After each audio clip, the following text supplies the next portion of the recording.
out of the blue. I was on a flight and then it felt like my head was exploding. And so I was sitting Oh like my this, gosh. like, oh, please don't explode. This surgery had never been successful. I was like, why such a negative outlook? And he's like, this has never worked. We're doing this for science. I realized we have the power ourselves to just create what we want out of life. I got pretty obsessed. It was the greatest, scariest shit I've ever done in my life. I mean, it was horrifically beautiful. Let's just like not do it. Let's move forward. Welcome back to the Tim Teaches podcast. I'm your host, Tim McCoy. Today I have the pleasure of welcoming Amira Nystrom. Amira is a Swedish-Tunisian hypnotherapist, manifestation coach, and retreat host who specializes in helping people unlock their potential. Amira has faced and overcome some major medical issues in her life. I'd like her to share her own journey when it comes to that. But today we're going to dive into her work and hopefully hear Amira's insights on love, relationship, and personal transformation. Amira, welcome to Tim Teaches. Thank you. So good to be here. Yeah, thank you so much for joining me. So the first question I kind of like to ask people is, well, obviously tell me about yourself, but I want to hear about five-year-old you. Where are you from? How'd you get here? Yeah, 5-year-old me was living in Sweden, and how did I get here? I moved a lot. My family was constantly moving, so we spent maybe max 3 or 4 years in any given location. And it wasn't until after my brain surgery that I moved to Hawaii, and then now it's been 12 years here. But Wow. before that, it was always just, between 1 and 3 years in any location. Can I ask why? What'd your parents do? They didn't have traveling jobs. They just, I think they would get bored easily, and then they would just want to do something totally different. And I think it was good for us. I mean, it just kept us very social. Like, we could always be someone new all the time in every environment. We would just show up and make new friends and learn a new system, and made us pretty adaptable, I guess. Right on. How'd you get out to Hawaii? You guys bounced around a lot. Had you ever been out there? No, I hadn't even heard of it. And then I had this crazy brain surgery experience where I had like 1% chance of survival in that. And then after a year of just recovering, I posted on Facebook and I said, ask me to do anything and I'll do it. And people had such cool ideas. They were like, come to Africa in the summer, come do this, come do that. And then one person said, come to Maui and suck at surfing for a week. And I said, cool, yeah, I'll be there tomorrow. Yeah, that sounds all right. Yeah, it sounded so perfect. I just wanted to do anything differently. And then I landed in Maui, and there was just this energy in the air that it felt like home for the first time in my life. So right on. Yeah, stayed for a while. That sounds awesome. So kind of you touch on your surgery for a second, but had you had any kind of medical issues up to that point that led you to believe you had I know you had brain surgery. Was there any kind of signs or symptoms, or was it just like kind of a overnight, diagnosis and caught you off guard? I had a lot of health issues, unrelated. Like, I was dealing with very severe Crohn's disease, and I was dealing with endometriosis, ovarian cysts, crazy allergies that were just very consuming, asthma to the point where I was using an inhaler all the time. I just had all these different health issues, and I felt like one medication would kind of cause the other problem. Like, it just was the medications that were helping my Crohn's disease and stabilizing it. And I'm so grateful for them, but it would cause these other weird skin issues. And so I had lots of other reasons to be at the doctor, but I didn't have anything with the brain. And that one just kind of came on out out of the blue. I was on a flight and then it felt like my head was exploding. And so I was sitting Oh like my this, gosh. like, oh, please don't explode. Like Oh thinking man. genuinely that my head would explode. And then when I landed in Utah for a ski trip, I just was like, well, fuck, I guess I'll just deal with that when I go home. Um, Because I don't have time to think about whatever just happened. And then it happened again on the flight home. oh my And then gosh. I had a Crohn's appointment like the next day. And after I'd been back, and I was like, something's wrong with my head. And Yeah. she's like headaches, maybe you want to take some Tylenol or, ice pack or something. And I was a massage therapist. So I just told her, I'm a massage therapist. I know what kind of pain we can feel. That's Mhm. normal. Something's wrong. And she just thought it was a bit out of her scope, but she just sent some tests to be done. And thank God that she did.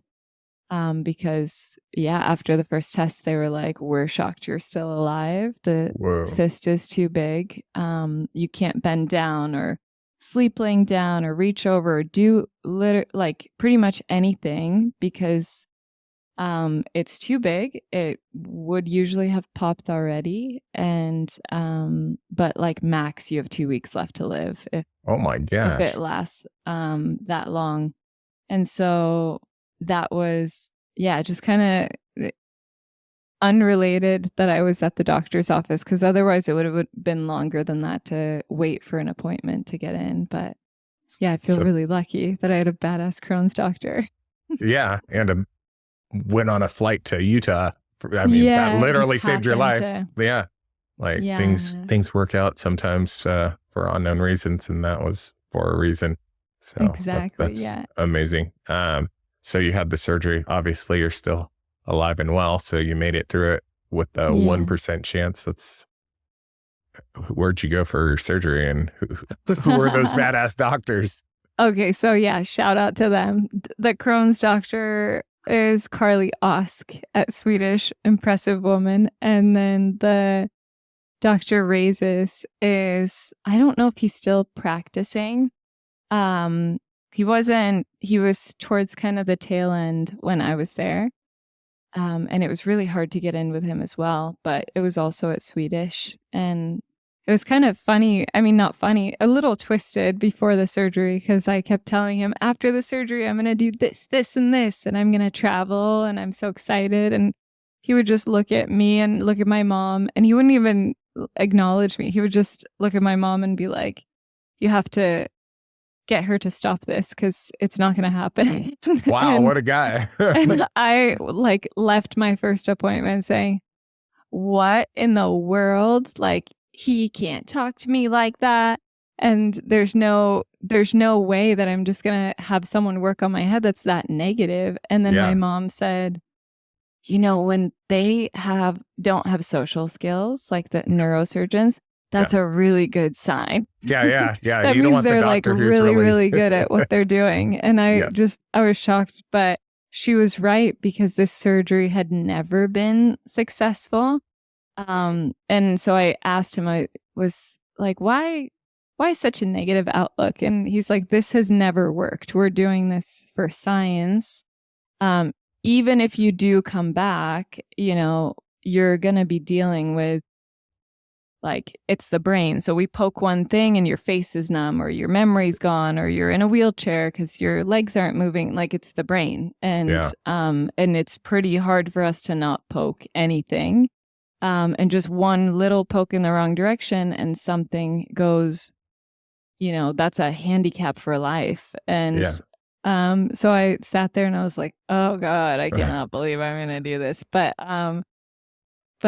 yeah, I did. And then by some miracle, I only had memory loss, and most of the important memories and stuff just came back with time. When I took the pressure off, when I lived in Maui, and when I lightly traveled to places where I had experiences, all of a sudden, like, my mom took me to this neighborhood in Sweden. She had kind of given up on sparking any memories. It was over a year after. So she's like, this is not going to work, but let's try. So we were walking through a neighborhood and I looked around and I said, I've been here before. We used to live up there. We had a neighbor named this that lived there.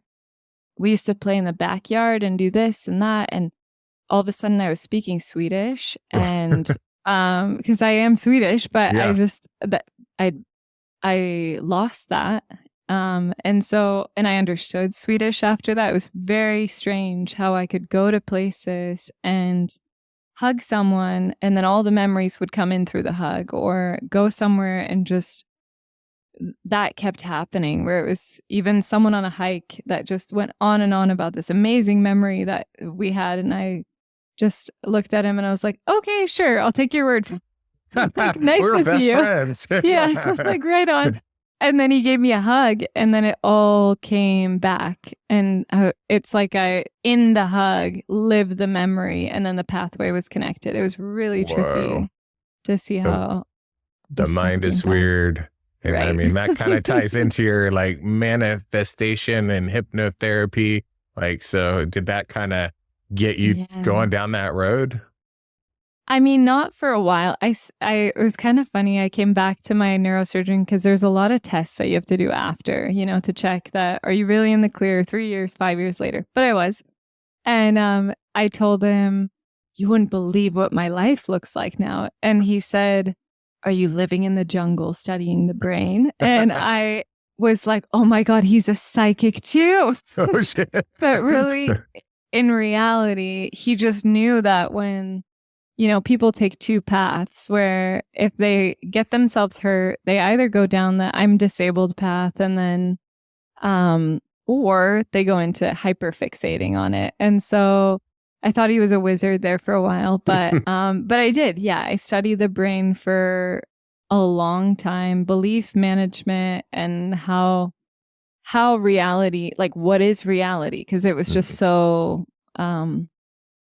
I'd experienced such crazy things. So what was normal for others wasn't normal for me. So it started the path for years of and I would run retreats, run events, take people through courses to help them understand their beliefs. And that was all fun. And then I finally landed in the hot spot of what I am obsessed with, which is the hypnotherapy portion, where I realized we can hypnotize ourselves into being our best self and into like, whether it be success, health, happiness, relationships. When I realized we have the power ourselves to just create what we want out of life, I got pretty obsessed. So, but yeah, I'd say it started at brain surgery, but now it's taken on a life of its own and I love it.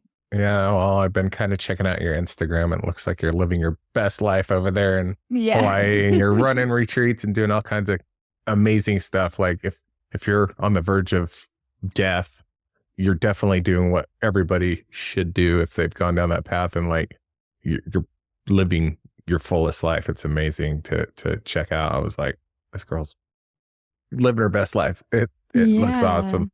And it was opposite before the surgery, like totally different person that just worked her ass off in a restaurant, Red Robin.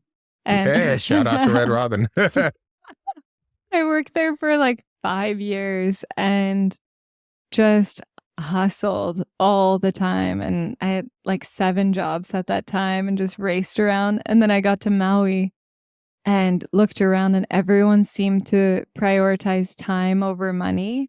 Mm-hmm. And I felt like that felt better, to just look to see yourself as richer when you own your own time as opposed to when you have a certain amount of dollars. Yep. And priceless, honestly. Right. Like, yeah, I mean, I'm right in that space right now where I'm like, I mean, money's cool and everything and I like it, but I sure do like my time and my freedom and doing this, I don't want to call it nonsense, but I enjoy it. And it's like, it's not, it's not what normal people are doing out there grinding on the road and stuff. That's what I normally do. And I'm like, man, I just want to have my time and do breath work and meditation and, Yeah. So Yeah, it's the best. yeah, and I'm hitting Utah tomorrow. So you say you were flying to Utah, and I'm like, yeah, that's my jam. It's so nice out there, and I'm in Southern Oregon, so it's cold right now, but Utah, Hawaii, those are the places.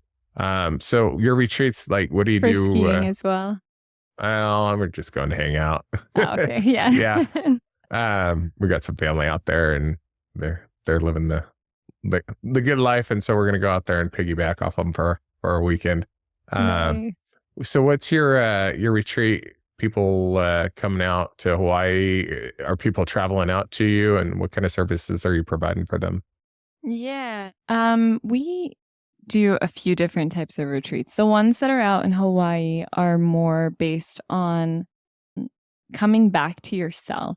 This island has some pretty powerful, potent energy that helps remind you of who you are. And so just the island itself brings some magic, but where we add magic is doing adventures around the island, and breath work, hypnotherapy, yoga, meditation, intentionality, but it's more around rest, relaxation, resetting that nervous system, and coming back to that feeling of just calm, safe, peaceful bliss is around the Maui retreats.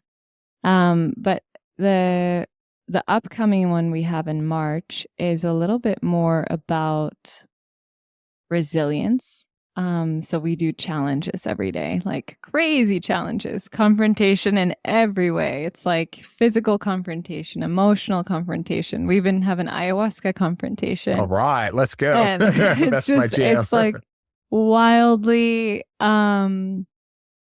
you move through that retreat feeling like a warrior by the end of it, because you're in an ice bath, and then you're just like, oh, you feel all those feelings in your body like, oh my God, I'm gonna die if I stay any longer, but you stay. And the same thing when we do the sweat lodge, or when we do the emotional confronting games. They're not like they're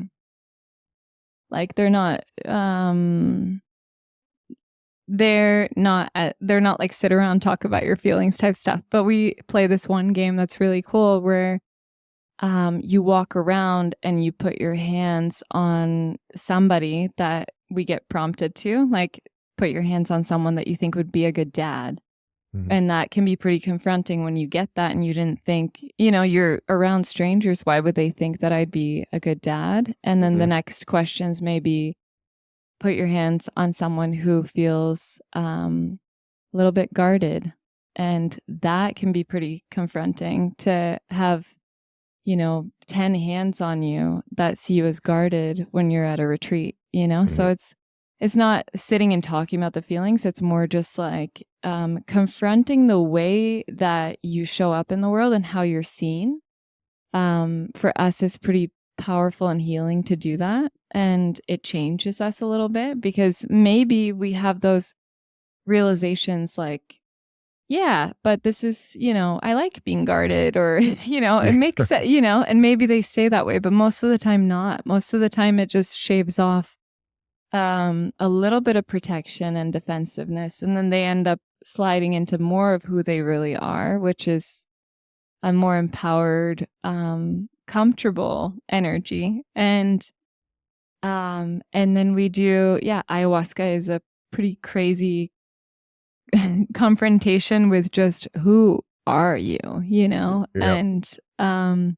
And I wouldn't even say I recommend it to everyone. I think we feel like some people go to the retreats and they don't do that part. And I think that that's equally beautiful, because it's a really big confrontation to go into that space. I've only personally done it once and had a beautiful, blissful experience, but I've seen it in so many people that there's so many ways that experience can go.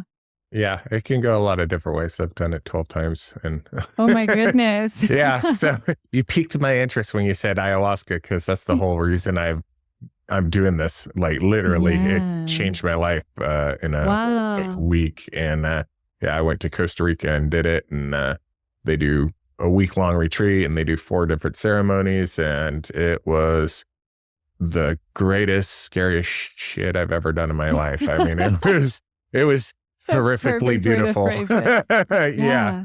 It changed my life. And I went back and I did it again and again, and I'll go again.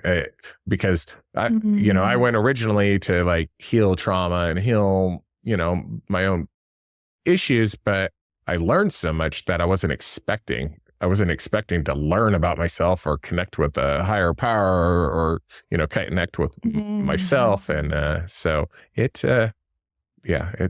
not for everybody, but it's definitely, I think most people could benefit from trying it at least once, or at least one set of ceremonies, because every night is so different. You need to have a couple of experiences to really get something good out of it.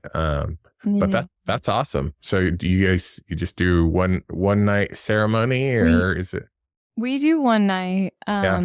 We think it's so important to go into it with a lot of intention and openness. Yes. So it's the last night of our retreats, and so everything leading up to that, there's all these challenges that come up, and you already feel like you're a warrior by the time you go into the ceremony. And then that's where it's more of spiritual warrior time, because it takes certain things that the experience is going to be whatever it's going to be. But there are a lot of ways to make that experience more and more beneficial and have it land more deeply. And so we do a lot to prep for that, to share a lot of before stuff and also with integration afterwards, because some people just go to a random ceremony and then, they're on their own. They got maybe a list of what to eat before, and then afterwards they're on their own again. And so we try to really connect with people to help them go deeper, because if you do surrender into it, you tend to have more, like a better experience and just more insights, more the struggle. I know for myself, when I was on ayahuasca, I had a primarily like positive experience. But as soon as I had a thought that was dark, negative, then my body would start restricting, and then I would need to throw up. And so just noticing that the thought started it was very cool. And just like mushrooms and other things, it's like what we focus on. Aya shows you specifically things that you're supposed to see in a different way, but we do have some power with our focus, and to when we are able to surrender and when we trust ourselves just a little bit more. And then in the integration time, it's our last retreat, we had one person. No, none of them had done ayahuasca before. They had done, some had done other psychedelics, but the shaman we have is like the absolute wizard of ayahuasca, like incredible leader. And his whole team has like dancers and singers, and just, they have so much support to make it nurturing for, so everyone did have a positive experience with us. But yeah, I think it just, the way that we want to do it is we want it to be very nurturing and intentional. Also, especially when it's people that have never done it before, we don't really want them to just go off the deep end on their own and then be like, okay, bye. No, it's definitely, you want to be supervised, because some people go all kinds of directions. You need good shamans for sure. When did you say it was? In March? Yeah, it's March 6th through 11th. Man, I'm going to be in Hawaii during that time. We'll be on Kauai. Hawaii, that's so funny. Wow. Like, I'm going to have to dial that up. Come for an ayahuasca ceremony. That'd be awesome. Dude. That'd be rad. How many people are you bringing to your retreats? We keep it pretty small.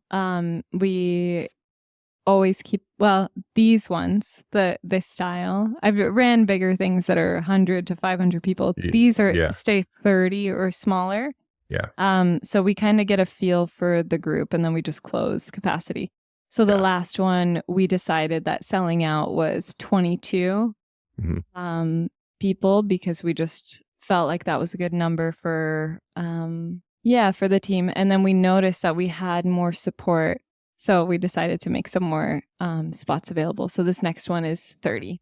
Right on. Cool. Yeah. And are you full or you got spots? We've got spots. We're like about the last one we sold out in a month. And it was 2 months before the retreat. So that was really nice. Oh, wow. But this one we've got like 6 spots left. And I might be able to fill those up for you. I know some people. Yeah. Okay, for real. cool.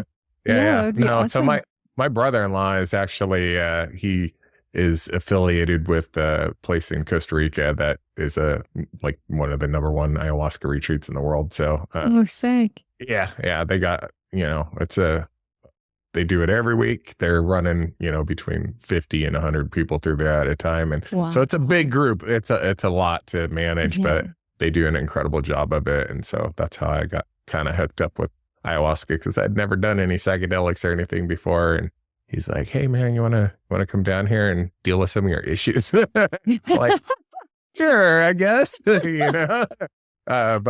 it worked and it was incredible. So highly recommend, but yeah, keeping it kind of small and intimate is really a good way to go, because having too many people can kind of be chaos sometimes. So what do you do on the hypnotherapy manifestation coaching side of things? Yeah, so this has been, I've always, well, not always, last 3 years, I've been doing like talk therapy because it seems normal now. Everyone has a therapist. Yeah. And what I found is that it's kind of like just validating my little loops, So I do feel like I heal past certain things. And then, but the increments of growth are so small with that. It's just some awareness or some validation, but it's fairly slow. And then I started receiving hypnotherapy, and it blew my mind. It just was, wait, I can hypnotize myself to just not do this weird thing that I'm doing, instead of like, who gives a fuck why I'm doing it? Like, honestly, who cares? And who cares where it came from? Let's just like not do it. Let's move forward. And not in that kind of toxic, spiritual, like, I'm not feeling it, but I am feeling it like place, but really just kind of up level and let it go and create a different pattern. And it's been, when I realized we could do that, I was like, wow, now I'm a real wizard. And we are all wizards, actually. Like, we're really just, some people say they don't like manifestation. And then I'm like, okay, but what's your life like? Because we are always thinking about a potential future or the past, and then we are creating from those thoughts. And so if you're not into manifestation, like if you're not into what manifestation is, which is thinking, thoughts that create a certain reality, and they tend to be positive when people have that practice. It's like, think of a future you actually want to be a part of, and then bring that future to life. I find that many people feel comfortable just ruminating in other types of thoughts or focusing on fears or why they're not good enough and whatever. But once I found that we could do this instead, I'm like, why wouldn't we do more of this? This is so much better. So I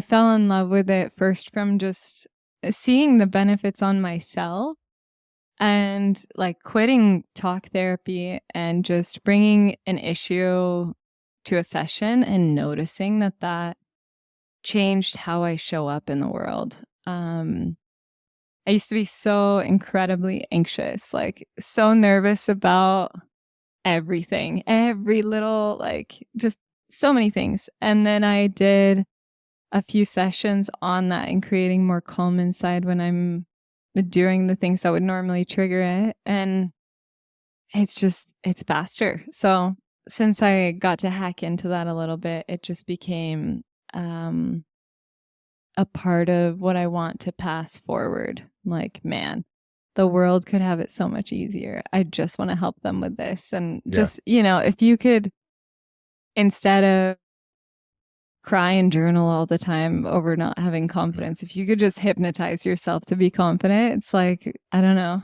I mean, we do it even without hypnotherapy, even just our thoughts, like we are creating it. 100%. But what I've found is that through my work, it just creates that boost. Like it just gives them this little, it creates just a boost towards their dreams and towards where they want to go. And, it's been really cool. Yeah. I mean, I haven't really practiced manifestation or hypnotherapy myself.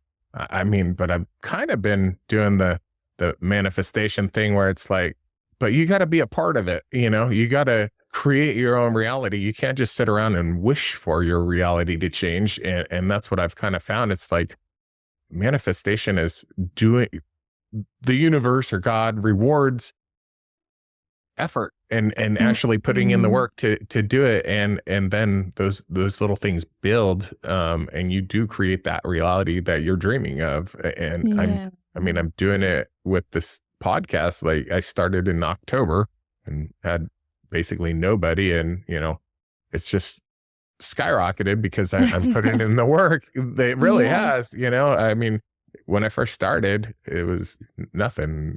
I hit 25,000 people yesterday, which some people might go, that's not much, but on amazing. YouTube, that's actually pretty good. That's awesome. Yeah. So I don't know who's watching, but somebody's out there's watching it, and I appreciate it. Like, and it's conversations like these, and I'm trying to hammer home like the mental health and the wellness and putting in the work and ayahuasca. I talk about that a lot, because it did change my life. Where are you kind of finding, or do you have any books or any people that you like to follow along with that help you in this journey? Like, are you just doing it all on your own? I am doing it on my own. I can't think of anyone right now that is inspiring it. I mean, I started with the more obvious, like Tony Robbins, and it just, and he was a hypnotherapist, that really changed lives on such a big scale. And so just seeing how some people, and Joe Dispenza, and everyone's got wisdom, but the things that I'm doing and the ways that I'm doing them is pretty unique, because even as I studied under Paul McKenna, Steve Crabb, Tina Taylor, these really powerful hypnotherapists, I went a different route. So they bring a lot of, one of them brings a lot of excitement, the other one brings more logic, and it's just everyone has a different tone to what they offer. For me, it's quite gentle. So it's gently connecting pathways in the brain while the conscious mind is distracted. I go through and just connect pathways, and it's been really, it seems really gentle, like it's just a meditation. And I kind of compare it to, when you're like so relaxed, if you've ever been so relaxed that you're like relaxed on the couch, quiet, could fall asleep, but if somebody walked by and said, I have cake, you could also pop right up, like it just, that state is where you're at when you're receiving the hypnotherapy. So there's no mind control. There's nobody like possessing you or, making you dance like a chicken. It's just kind of, you're there, but your conscious mind is distracted. And then when that happens, all people need is just a connection to those pathways. Like, just like how I would walk into a neighborhood and then I would speak Swedish. Yeah. have that with the brain when I'm working with people with, there's been a lot of people with sleep issues. And so when I'm working with them and they're like, I can't sleep, I haven't slept in years, I don't, I've gotten this bed, I've gotten that pillow, and I have the sound machine, and I'm just stressed, I can't sleep. and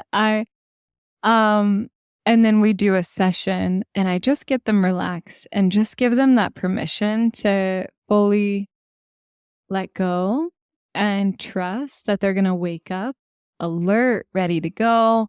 Like just giving them that pathway that they can completely relax and then they can come completely back, because there's some part of their brain that's trying to keep them alive. That's like, oh shoot, I have this meeting. Oh gosh, and so something, or did I not finish this work thing? It can be different for everyone, but it's really just over surviving. So I guess it's been really powerful for me to just gently help those pathways get connected. And then when they come out of the session, it's like they never had the problem before. They're like, oh, I just feel differently, and it feels like something of the past. And I've had it too, where it takes a few sessions, like with nail biters, where they're like, they're biting. That's the worst one.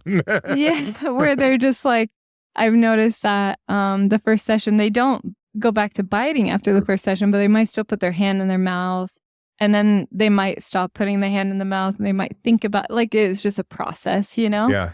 But it's really fucking cool for like sleep stuff, or things where it's literally just a missing pathway in the brain, and then they just have it at that point, going forward. I can understand almost everything, but not the nail biting. I'm like, oh man, I don't know about that. I didn't even know it was real. My first client was like, I'm biting my nails, and I was like, oh, okay, stop. Yeah, but don't do that. don't gross. do that, but I didn't know it was a real compulsive thing, because when I learned about it, I had mostly learned about like smoking or overeating, or so my first client doing that, I just was super surprised that it's even a real thing that people do, but it is a real thing. It's like anxiety has a hold of them, and that's protecting them from whatever. Yeah, I wonder what like the psychology is behind that, or if childhood trauma or what causes that issue. I'll have to do a little research on that one. I'll flash it up on the screen, answer the question for everybody during editing. The history of nail biting.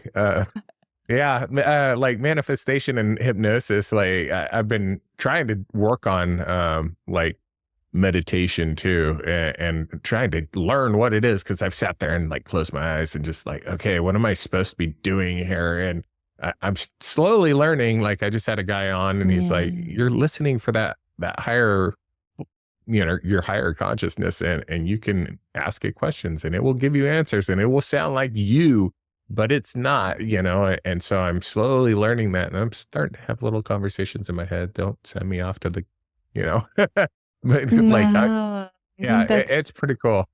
Yeah, it's powerful to get. Really what it is gaining control of that inner voice, and maybe not control over what it says, because I don't think we get that. That thing's just going to run. It's like a little machine back here just saying nonsense all the time. But getting control over what we listen to and how often we listen to it. And I think with hypnotherapy, the main thing is, this thing is trying to protect us when it does that. It's just these lots of different thoughts all the time. Do this or this or this to protect you from, imagined, like scary things, but it's really just like making the signals less frequent and, less intense, and to the point where we still have our power, our center, our grounding, and we can witness the signal instead of, witnessing the signal of, I want to bite my nails, or I want to freak out over this, or I think some part of me thinks I should get overwhelmed by this, or, but not living as just, listening to it all the time, or so automatically.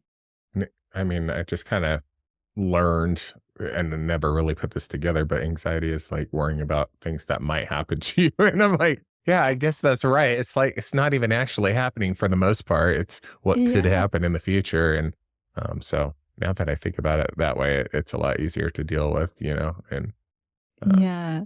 One of my teachers said, I love this line, but when he was a stage hypnotist, and he said, the girl's like, I'm having a panic attack. And he's like, congratulations, you are surviving. And she was like, yes. He's like, you're surviving something that will never happen to you. And that, and it's just this interesting, like, looking at it is just this survival instinct that's just gone a little wild. yeah, And it's valid. But it's just, we don't really have that many problems in the same way nowadays, like we go to the grocery store and buy food and we sleep in our beds and, it's just different.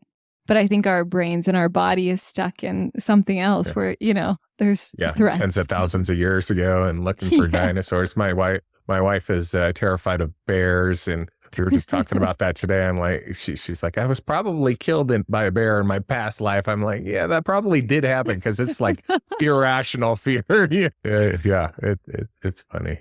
Yeah.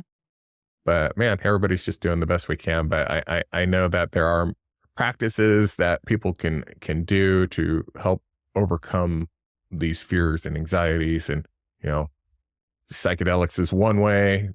Breath work.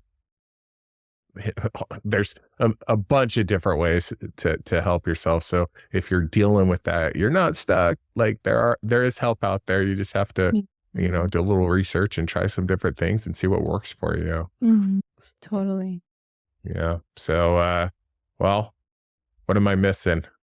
Anything? I love the irrational bear thing, because it's when we're working on irrational fears is really quite funny, like just we all have them towards something, I'm sure, but yeah, I like that one, that it's a bear and it's not like something, that she would run into in her daily life. No, not at all. But I mean, if we see, we did some relay races and running through some forests, and the odds were pretty low that she'd get attacked, but she wanted that van right there by her throughout that whole running, just in case. You never know. Yeah. But yeah, she survived every bear encounter so far. So anyway, well, if people want to get a hold of you and get some of your services, go to one of your retreats, or just chat it up with you, how do they do that? I think for more information with hypnotherapy stuff, the best is to go to activatewithamira.com. It has all the info of really what hypnotherapy does, and how I do it. And then but just for reaching me or to join the retreats or even questions about anything, I would just say to find me on Instagram, and that's Traveler of Love. And yeah, I think those are the two easiest and best ways. Right on. Cool. I will tag you in everything. I appreciate you joining me and sharing a little bit of your story and your adventures and what you're up to and how you're helping people. And thanks for taking the time. And to those people watching, reach out, sign up for a retreat, or, just keep watching the show and share it with your friends. I appreciate y'all. And thank you so much for joining me. Thank you.